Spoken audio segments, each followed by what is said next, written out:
तो हेलो मित्रों नमस्कार। तो આપણે વિડિયો લઈને આવી ગયા છે। તો આપણે વિડિયો વિશે વાત કરવાની છે, પણ એ પહેલા તમે ક્ષેત્ર વસાવને જીતાડવા માંગતા હોય તો 1000 લાઈક ને 1000 કમેન્ટ કરીને જરૂર બતાવજો દોસ્તો।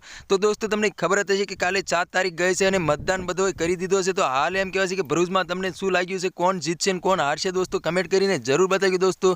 અને અમારી ચેનલમાં નવા હોય તો ચેનલ સબસ્ક્રાઇબર કરવાનું ભૂલશો નહીં, તેથી કરી આવા વિડિયો હું તમારા માટે લાવતો છું દોસ્તો।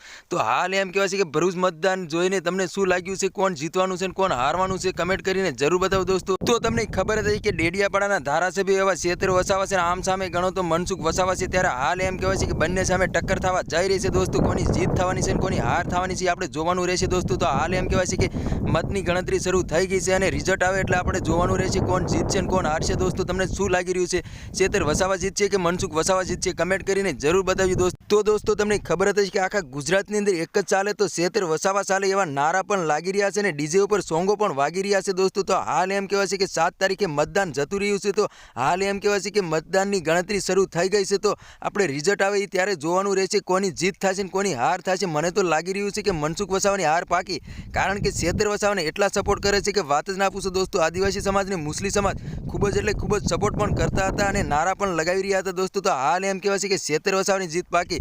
તમારે શું કહેવું છે, કમેન્ટ કરીને જરૂર બતાવી દોસ્તો। અને અમારી ચેનલમાં નવા હોય તો ચેનલ સબસ્ક્રાઇબર કરવાનું ભૂલશો નહીં, તેથી કરી આવા વિડીયો હું તમારા માટે લાવતો છું દોસ્તો। તો આ તો આજનો વિડીયો ગમે લાઈક શેર જરૂર કરી, ફરી વાર બીજા વિડીયો મળે, તબ તક કે लिए जय हिंद, जय भारत, जय जोहर, जय आदिवासी લખવાનું ભૂલશો નહીં। મળે એકવાર બીજા વિડીયો, તબ તક કે लिए बाय बाय।